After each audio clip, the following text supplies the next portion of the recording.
Yes, ma'am. On My Life Sports Radio, the final word, Coach.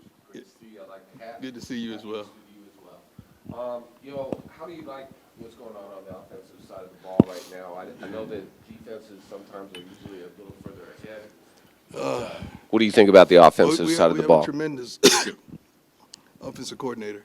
He's really good at what he does. Finding unique ways to get playmakers the ball, finding ways to get the ball down the field, working on the running game as well, and tidy in and try to just get everybody involved. He did a phenomenal job today. I know he set out to show and see a couple things, and we wanted to see if a couple young men could come up with the big plays. And for the most part, we did okay. We did okay.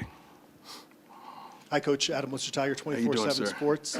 We saw Jimmy Horn get his Yeah. number earlier this week. And Yeah. have any other guys gotten their number yet? I think Travis had his number, I believe, and Coach had his number, right? So one guy on defense, couple guys on offense, but shoot, those two guys, those three guys, they're ballers. Jimmy is a pro, man. You know what Travis is going to be. You know what he already is.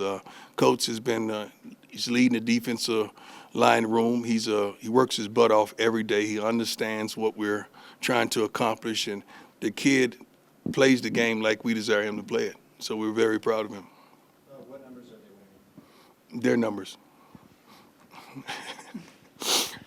I didn't mean to be smart, but I thought that was just, I didn't want that to come off wrong, but we're in their numbers. Hi, Coach. How you doing? Good, how are you? We talked to Nick Williams on Wednesday, and he said there's a certain standard players have to reach in order Yeah. to earn their numbers. Yeah. For you, what does that standard look like? Consistency. Fighting every play, understanding the offense, not blowing assignments, not busting certain things that we're asking of them, leadership as well. We just really want guys to give it their all. Sometimes we had 10 plays on the script. I may have went 15 because I know some guys is on the verge of shutting it down, and I wanted to see would they actually shut it down. Then I did the same thing with the twos when they came out. So there was a lot of equality out there. It wasn't just picking on this team or this team. I just want to see their capacity of their breaking point. And they did a pretty good job. They didn't quit. They did not quit at all. They may not have given the effort that we desired and the standard that we desired, but they didn't shut it down, which is positive. Hey, Coach.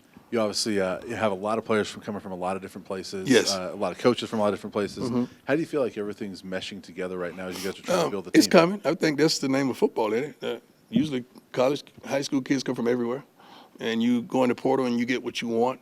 You add to your coaching staff to have the best possible staff you can. That means someone's coming from somewhere that you had no idea with a relationship.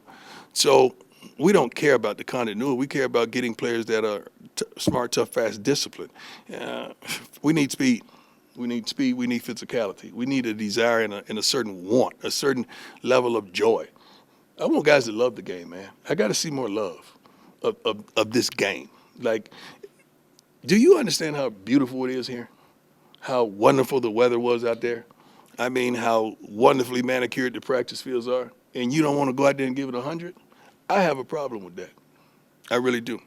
I don't know if you know what sanded sparrows are, but we had sanded sparrows in Florida. That's like a sticky type of thing, that prickly thing that hurts when it grows out of the grass. We was playing on those type of fields, just trying to get it in. And you got a wonderfully golf course manicured field, and you don't want to give it 100. I got a problem with that. We're looking for kids that are going to go 100 when we ain't looking. That's what I want, and that's what we're going to find. Coach Prime, Alex Ramirez, My Life Sports Radio. He's coming. Happy Easter, sir. Thank you. And I wanted to ask you for like the last couple times being at the press conference, how are you going to use the altitude and elevation that other teams here in Colorado, professional teams and college teams? Well, first of all, I use got to their learn what it advantage? is.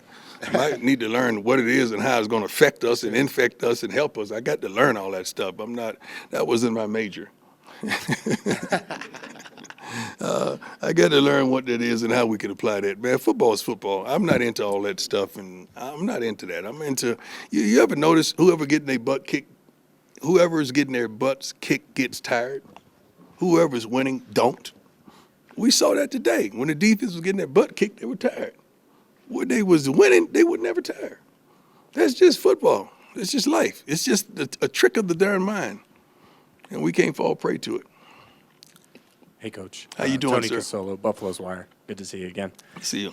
You mentioned not being a fan of the spring break in the middle of the practices. How do you think the teams responded coming off? The Well, break? I don't even remember when spring break was. Was it a week ago or something like that? I think we're coming back the first couple practices a little sketchy. That's why we never practice on Mondays. Mondays is like a party day for kids, man, because coming from the weekend, you want to get all that foolishness out of them. So we rarely practice on Mondays. We'll go Tuesdays, and so they could understand and get back in the flow mentally as well as physically. I think they've come out of that really well, but we still have some guys don't understand what we want. And we're not going to waver on what we want. We're going to stick to the standard. We got guys out there sitting down. I ain't even been in the darn scrimmage. How you kneeling down? We don't kneel. Guys won't run all the way off the field. That's free. Your effort is free. That's what you can give. That's what you can do. So we blow the whistle. They go back out there. We just got to find the type of kids that are who we are. And we will, expeditiously. Good afternoon, Coach. How you doing, sir? Good.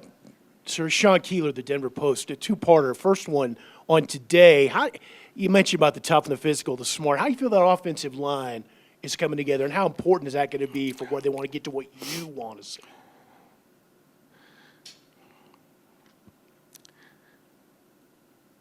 The team that we're playing with now is not the team that we're going to play with in Texas the first game.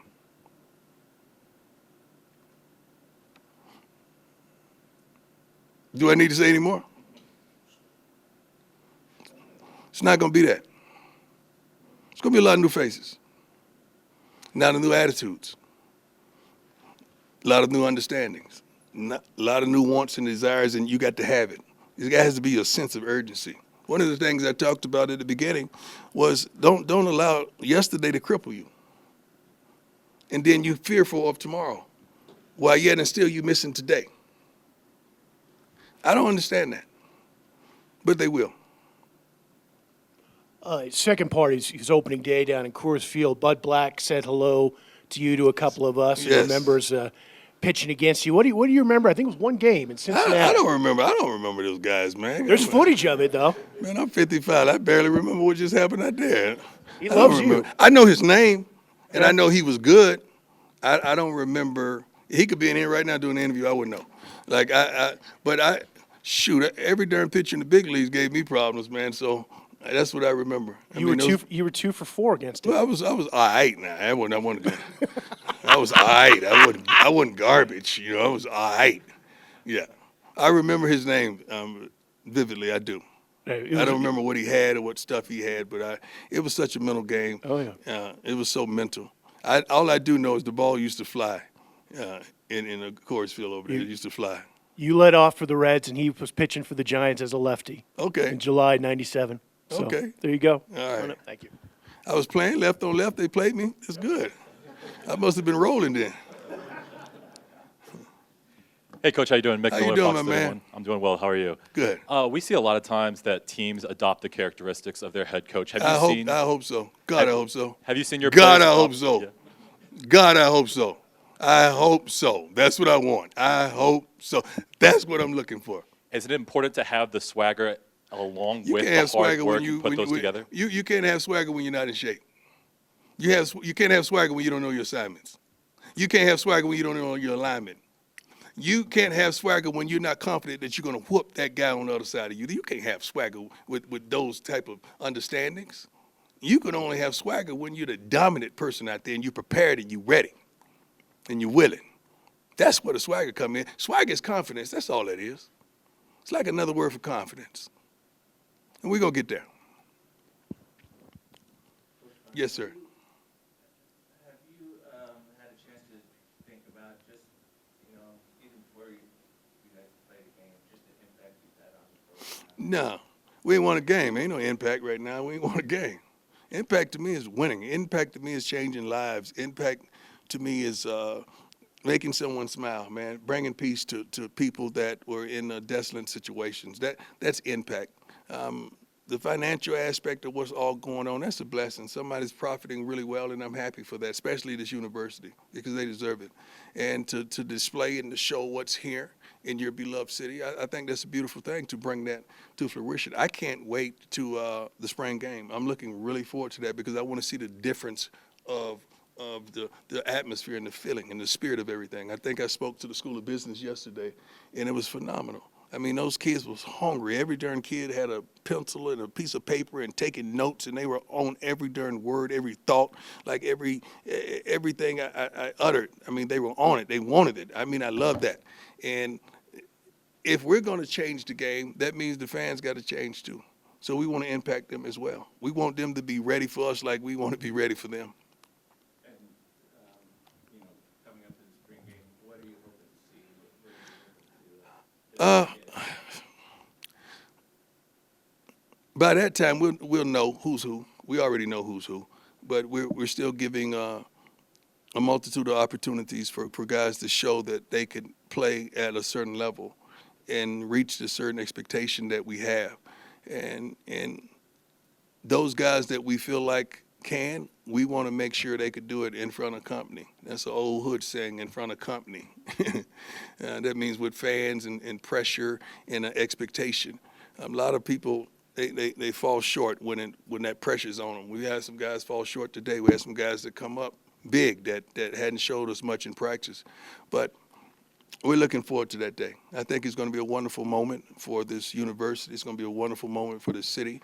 And I think a lot of people are going to prosper. Could I just ask, Yes, sir. is there a story behind the cowboy hat? I like cowboy hats. I like all hats. Like, I just wanted to get the cowboy stuff out first, so when I start wearing my hood hats, y'all ain't going to say nothing.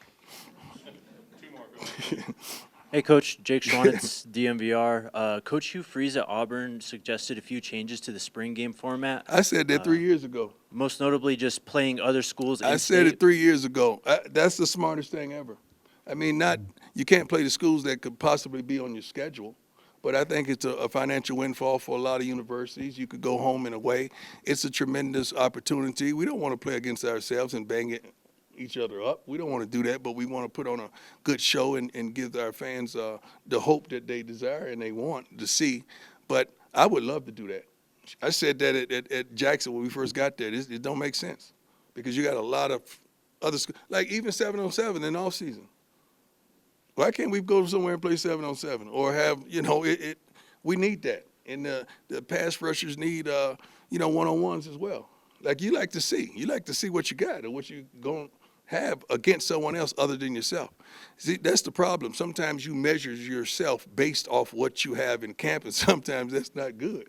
It's a false sense of advertisement. You think this guy's good because he's kicking everybody's butt in your camp.